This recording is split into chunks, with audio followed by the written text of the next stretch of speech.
Tšau.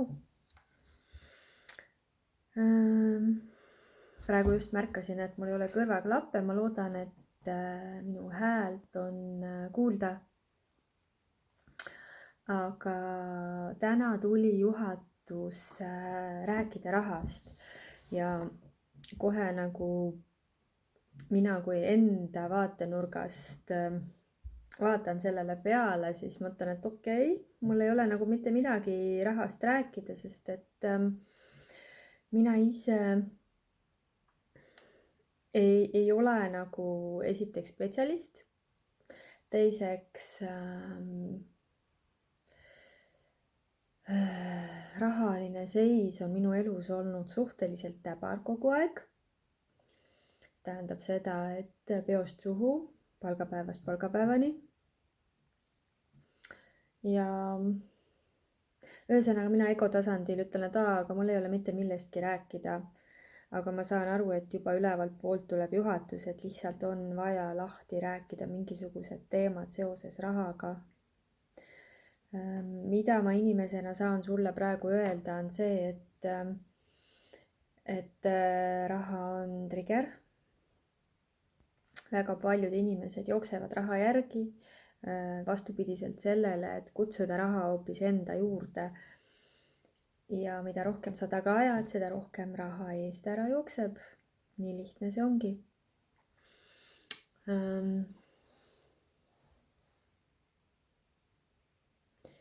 Mis siis on see, mis tahab siia videosse täna tulla seoses rahaga?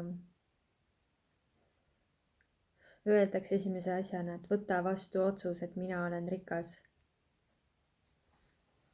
Isegi siis, kui su rahakott on tühi, vaatamata sellele, et su rahakott on tühi sellel hetkel, sinu otsus muudab kõik. Sul tuleb arvestada ainult selle ajaga, et energiamaailmas käivad asjad sekunditega, aga füüsilises reaalsuses liigub kõik tigusammul. Seega otsusta ära, vali ära ja siis hakka oma suunda muutma sinnapoole, kus sa tunned, et kergus saadab sind. Hakka oma suunda muutma sinnapoole, kus sa tunned kutset, et just sinna on vaja minna. Raha juhatab sind iseenda juurde. Ja veel kord rõhutatakse, võtta vastu otsus. Mina olen rikas. Väga huvitav. Ma ei ole seda ise kasutanud, see praegu jookseb mulle kanalis sisse ja ma tunnen, et ma tahaks ka seda kasutada.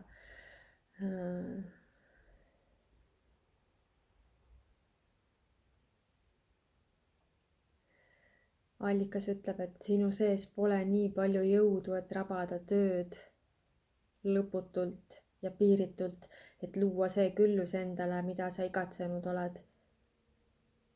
Aga sinus on jõud luua maagiat teisel tasandil.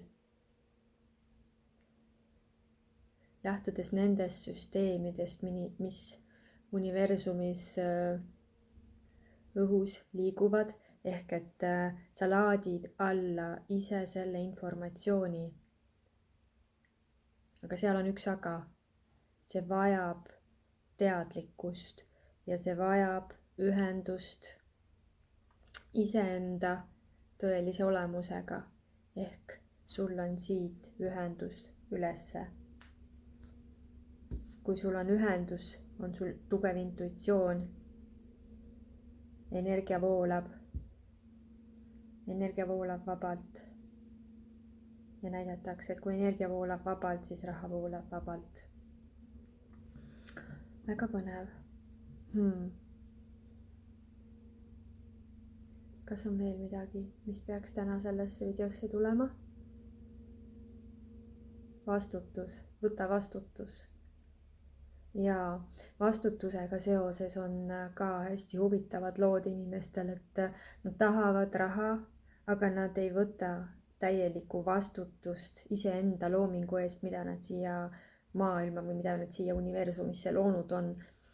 et vastutus 100% kõige eest, mis sinu elus on. Iga sinu teo eest, iga sinu sõna eest, iga sinu mõtte eest ka, sest et mõte on tohutu võimas tegelikult. Kas on veel midagi, mis siia ruumi peab tulema täna?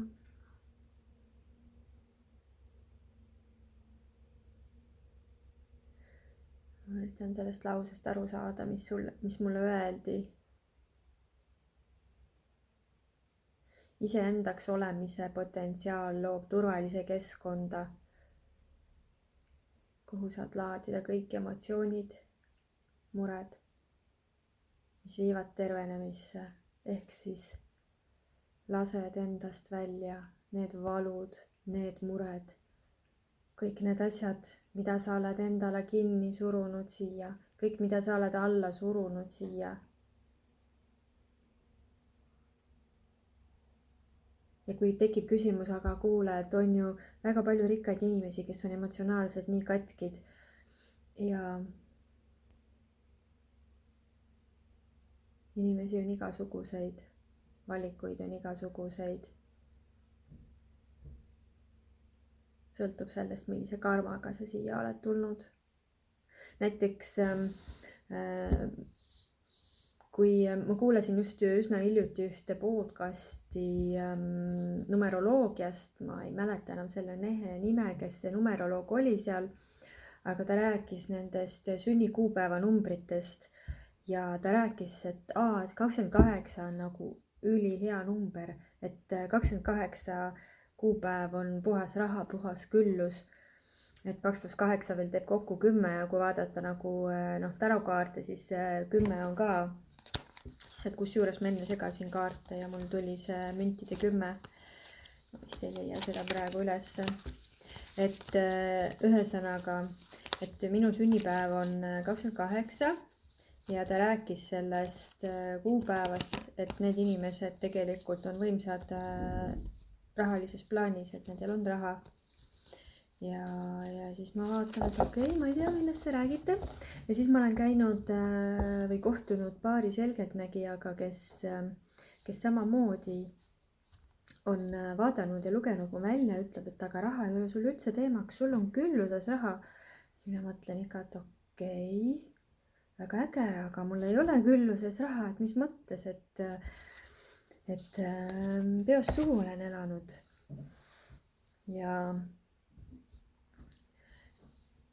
ja mulle öeldi nüüd, tegelikult tookord ka, see oli 4 aastat tagasi, kus selgeltnägija ütles mulle, et raha voolab, kui ma teen seda tööd, milleks ma olen siia tulnud, ehk minu töö on olla inimeste tervendaja. Ja kui ma teen seda tööd, siis mul on raha. Ja mina olen ego tasandil nagu niimoodi lihtsalt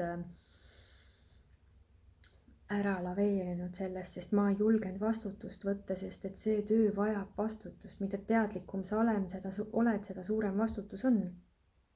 Nii et ja ka kanalist või allikast siis järjest tuleb mulle informatsioon, et minu raha liikumisel olen mina kõige suurem takistus ja raha hakkab liikuma siis, kui ma hakkan päriselt tegema seda tööd. Et praegusel hetkel ma küll teen vahepeal kliente, aga suuremas osas ma tegelen joonistamisega ja joonistamine on ka, see mandala teema on ka minu teema. Aga lihtsalt, et 100% pühenduda, tulla nagu peidust välja, päriselt julgeda rääkida seda, mis mul seest voolab. See on nagu hoopis teine maailm ja nendel hetkedel, kus mul tuleb see kanal läheb lahti ja see energia ja see info hakkab voolama, ma tunnen pärast ise ka mingi tohutut mega energiajõudu, energia voolamist, et kanal on lahti ja viimane kord oligi, ma tegin seesama YouTube'i ühe kanalduse, lihtsalt tuli tunne, pärast seda äkki tunnen, et mingi kaardipakk laua peal koputab, et ma pean ta lahti võtma, võtsin selle kaardipaki lahti, needsamad tarokaardid.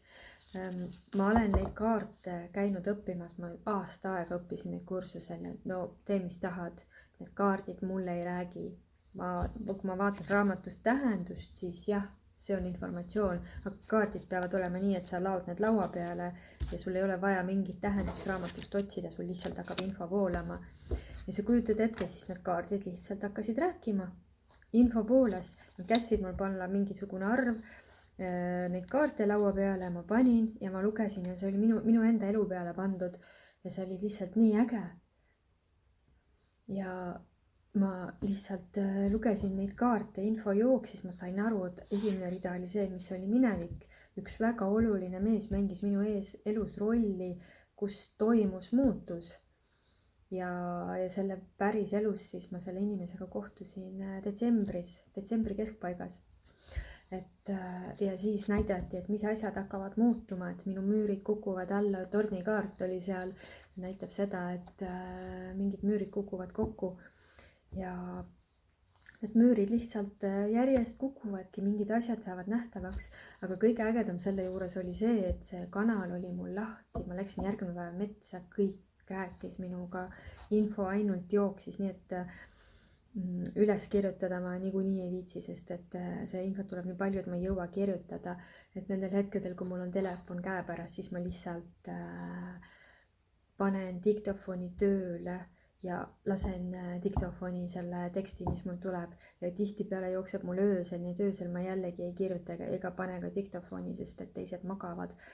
et kurb on see, et minu sees pole seda salvestusseadet, sest et hommikuks lihtsalt on meelest ära läinud see, mis öösel tuli ja ma vahest tean, et midagi väga-väga olulist oli. Aga siis on nii, et kui on väga-väga oluline, siis olen pannud taotluse, et see tuleb uuesti mulle meelde või uuesti näidatakse. Aga see selleks, siis üks väga oluline asi on veel seotud rahaga, on see, et kui sinul ei ole energiat, siis raha ei voola. Ja sa tahaksid jälle vaielda, et aga on ju erandeid, loomulikult siin maailmas on erandeid, aga see on niimoodi, et sinu energia võrdub raha ja see info tegelikult tuli mulle ka ühe naise laivist, kes oli Facebookis. Ja ma olen sellele korduvalt kinnitust saanud iseenda näol ja allikast samamoodi sain selle info. Ja ma märkan, et tõesti, et kui minul on energiat, ma säran, see on hoopis teine tunne. Muidugi on päevi, kus ma lihtsalt tahakski ainult voodis olla, aga siis ma valingi suuremast ajast selle voodis oleku. Ja vahest on puhata ka vaja, see on okei, kogu aeg ei saagi nagu täis auruga lasta ringi, sellepärast et see põled lihtsalt läbi. Ja kuna minul on elus 2 läbipõlemist olnud, viimane oli väga-väga raske, siis ma olen ettevaatlik selles osas ja ma nagu ei taha enam seda kogeda ja ma valingi teistmoodi. Kuigi jah, on jälle päevi, kus ma näen, et mul see vana muster lööb välja, aga õnneks on mul üks kallis inimene kõrval, minu kallis elukaaslane, kes siis näitab mulle jälle seda, et kuule, mine nüüd pikuta või lõpeta nüüd ära selle tegemine, et ma teen ise siin midagi köögis või mis iganes. See selleks, aga selline siis oli rahajutt. Ma korra veel kontrollin, kas on veel vaja midagi edasi anda. Mingisugune info tuleb, ma korra kuulan uuesti.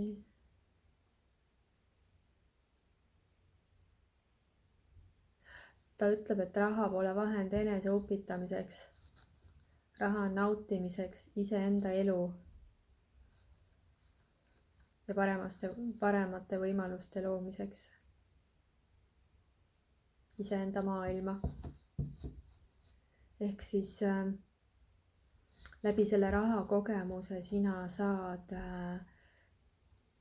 luua endale sellist elu, mis tuleb südamest südamesse, et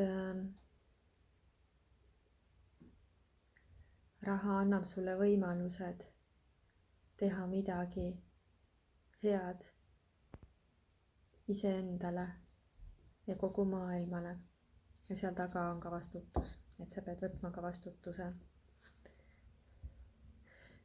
Ehk siis võttes vastutuse selle eest, mida sa lood selle rahaga.